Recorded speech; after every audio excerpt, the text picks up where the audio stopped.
Hi everyone, welcome to my channel. চলো আজকে দেখবো একটা নতুন ভিশন, তান্ত্রিকের গতিবিধি নিয়ে এক নতুন বার্তা।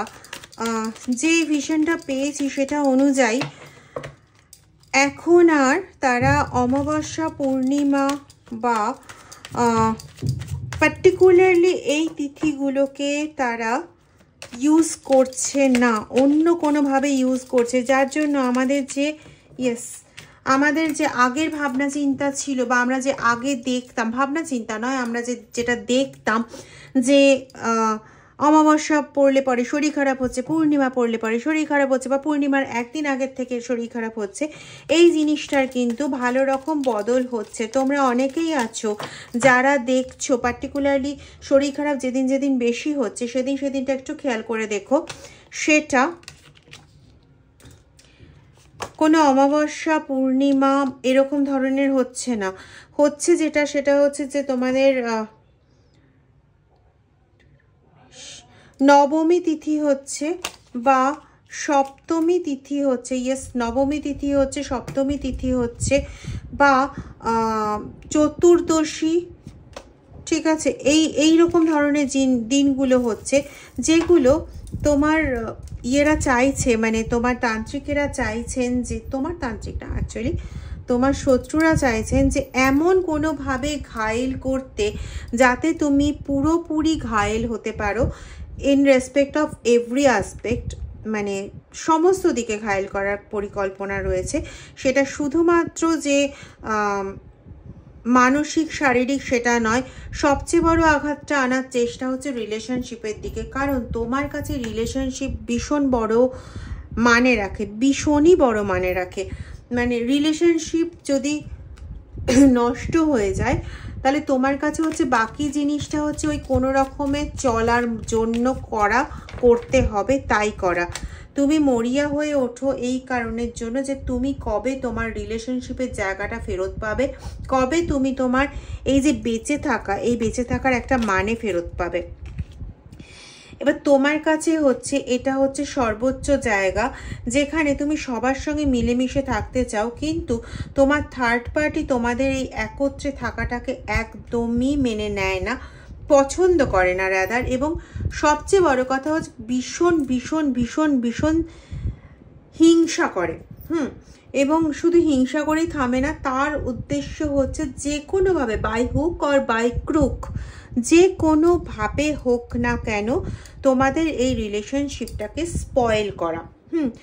তোমরা একটা জিনিস ভেবে ভীষণভাবে মাথা খারাপ করো, সেটা হচ্ছে কে করছে, কেন করছে, এটা ভাবার থেকে বেশি দরকার 9 তো তোমরা 9 দেখছো কিন্তু, ঠিক আছে,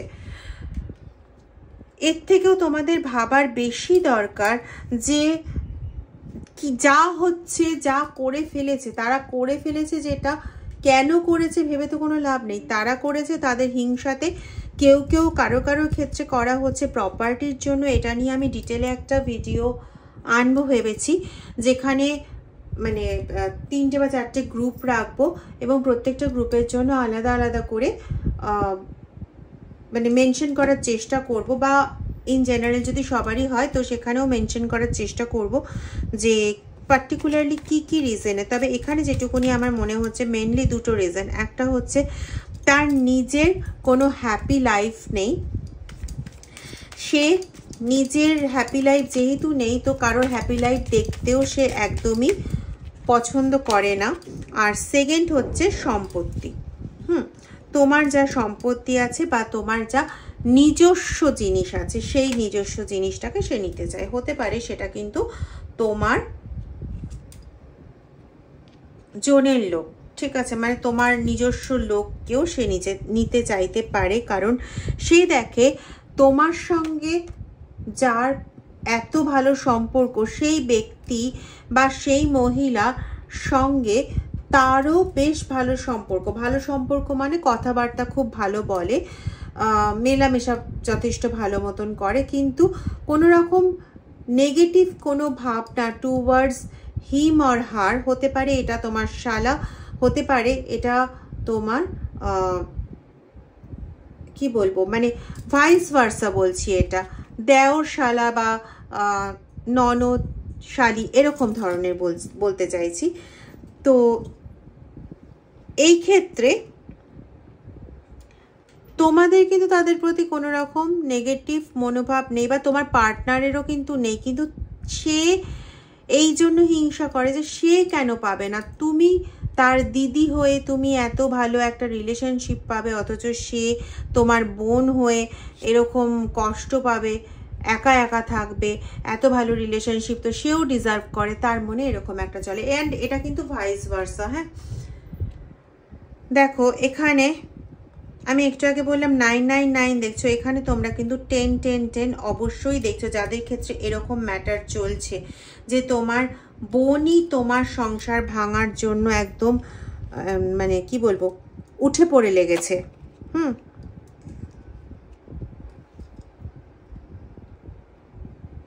কারো কারো ক্ষেত্রে না এরকমও হচ্ছে যে সে তার ভাই বা অন্যদিকে দিদি, আমার বারবার শুধু দিদি আসছে কথাটা, তো দিদির মনকে এতটাই বেশি দোচলার মধ্যে ফেলে দিচ্ছে।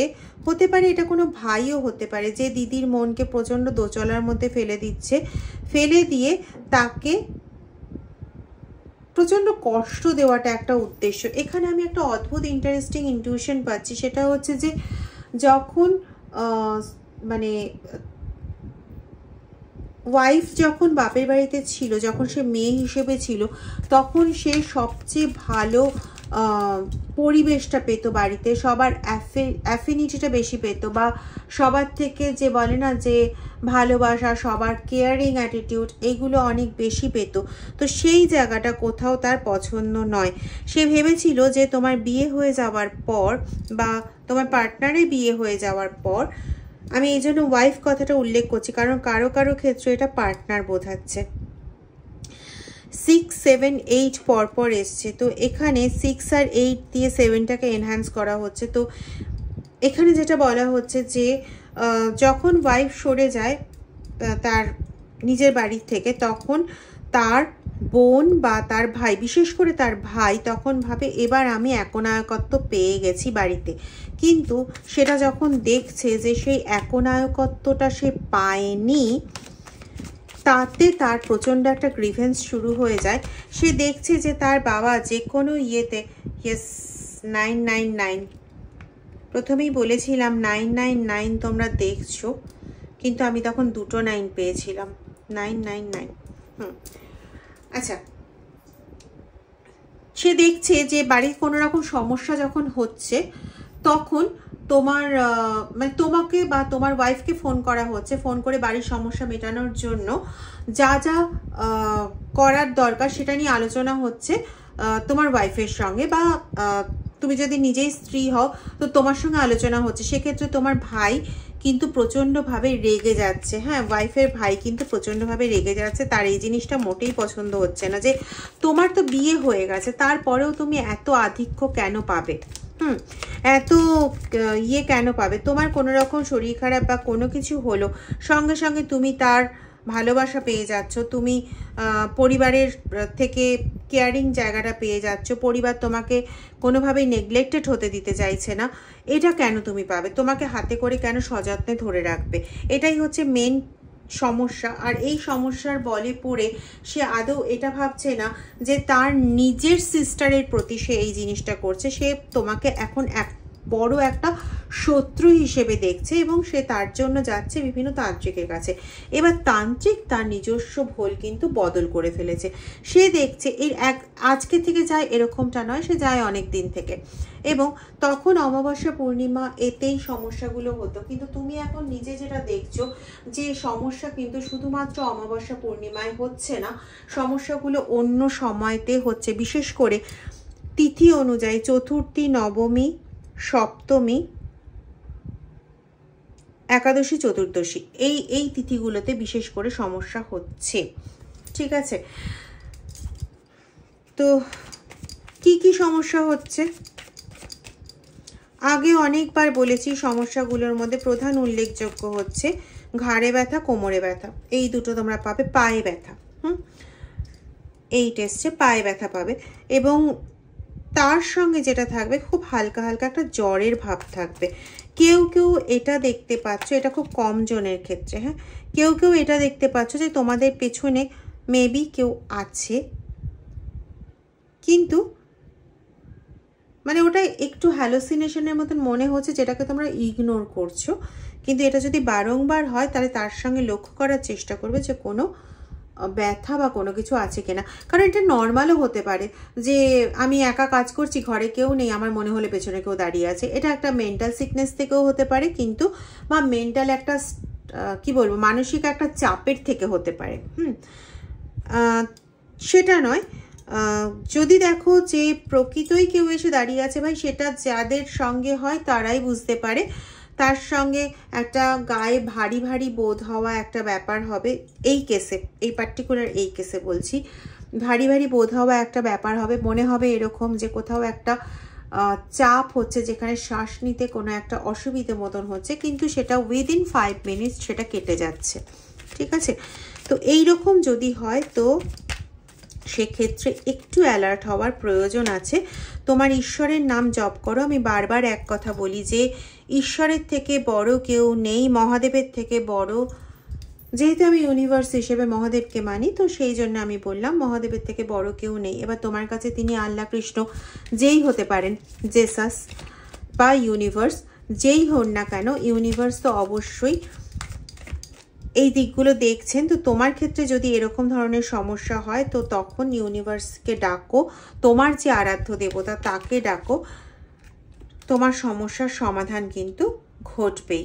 ঠিক আছে, যাদের ক্ষেত্রে এই জিনিসটা হচ্ছে যে পেছনে কেউ দাঁড়িয়ে আছে, মনে হচ্ছে দেহে ভার ভার মতন লাগছে, যেরকম হয় না জ্বর জ্বর হলে যেরকম হয়, অনেকটা ওরকম টাইপের লাগছে, মুখ তেতো হয়ে যাচ্ছে, এরকম যদি হয়, কিন্তু এই জিনিসগুলো যে খুব বেশিক্ষণের জন্য স্থায়ী হবে, ভার ভার ব্যাপারটা উইদিন 5 মিনিটস কেটে যাবে।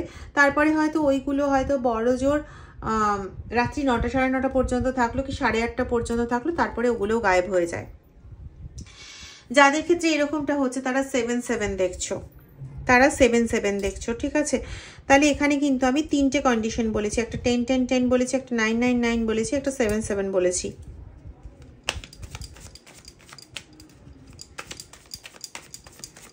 এবং প্রত্যেকের ক্ষেত্রে একটাই কথা বলবো, বাঁচার জন্য হাত ধরলে ঈশ্বরের হাত ধরো। কোনো মন্ত্রতন্ত্র যন্ত্র দেখে নিজেদের মতন করে করতে যেও না, এটা আমি আমার তরফ থেকে বলবো। ইচ্ছে সম্পূর্ণ তোমাদের, বা কি করবে না করবে এই ডিসিশন আলটিমেটলি তোমরাই নেবে। কিন্তু আমি যদি আমার দিক থেকে যদি সতর্কবার্তা বলা হয় তাহলে আমি এইটুকুনি বলবো, ঈশ্বরকে কোনো বীজ দিয়ে ডাকো বা তার নাম ধরে ডাকো, অন্তরের ভক্তিটা হচ্ছে সবচেয়ে বড় কথা। কিন্তু বীজ ব্যবহার করার ক্ষেত্রে একটা নির্দিষ্ট পন্থা আছে, একটা নিয়ম আছে। কিছু কিছু ক্ষেত্রে কোনো বীজ আমাদের হজম হয়ে ওঠে না, অনেকের ক্ষেত্রে অনেক খাবার যেমন হজম হয়ে ওঠে না। হ্যাঁ, বলতে পারো এ আবার কি এক্সাম্পল দিচ্ছেন ম্যাম, খাবারের সঙ্গে ঠাকুরের জপের তুলনা হয় না, আমিও জানি খাবারের সঙ্গে কেন কোনো কিছুর সঙ্গেই তুলনা হয় না, কিন্তু এটা জাস্ট এই জন্য বললাম যে অনেকের ক্ষেত্রেই আছে যে অনেক খাবার হজম হয় না, আবার সেই খাবারটা বাকি জনের ক্ষেত্রে হজম হয়ে যায়। অনেকের ক্ষেত্রে আছে পার্টিকুলারলি একটা ওষুধ দিলে পরে পেটের রোগ সেরে গেল বা মাথা ব্যথা সেরে গেল, কিন্তু সেই ওষুধটাই আরেকজনকে দিলে তার ক্ষেত্রে কিন্তু কাজ করে না। এরকম অনেক এইচপি ব্লকার আছে, অ্যাসিডিটির ওষুধ আছে, যেটা একজনের ক্ষেত্রে কাজ করছে, আরেকজন বলছে না কাজ করছে না। ঠিক সেরকমই বীজ মন্ত্রও কিন্তু একটা ব্যাপার, এখানে আধার প্রস্তুতির দরকার হয়। এখানে বীজ মন্ত্র ব্যবহার করলে সেটার ভার বহনের একটা ব্যাপার থাকে। তার থেকে বেটার তুমি তোমার যে ইষ্ট আছেন তাকে স্মরণ করো, তাকে মন প্রাণ থেকে ডাকো, তিনি এমনি সাড়া দেবেন। আর নিজের ইষ্টর থেকে, নিজের ঈশ্বরের থেকে বড় কেউ নেই যে এই সমস্ত সমস্যার থেকে বাঁচাতে পারে। ঠিক আছে, তো এটাই ছিল আজকের মেন ব্যাপার, যে তান্ত্রিকের পুরোপুরি ভাবনা চিন্তা, পুরোপুরি ওয়ে বদলেছে। অন্য তিথি ব্যবহার করা হচ্ছে, তো সেই বিষয়ে সতর্কবার্তা রইল। যদি ভিডিওটা ভালো লেগে থাকে তাহলে প্লিজ লাইক, শেয়ার, সাবস্ক্রাইব এবং কমেন্ট করতে ভুলো না। Thank you.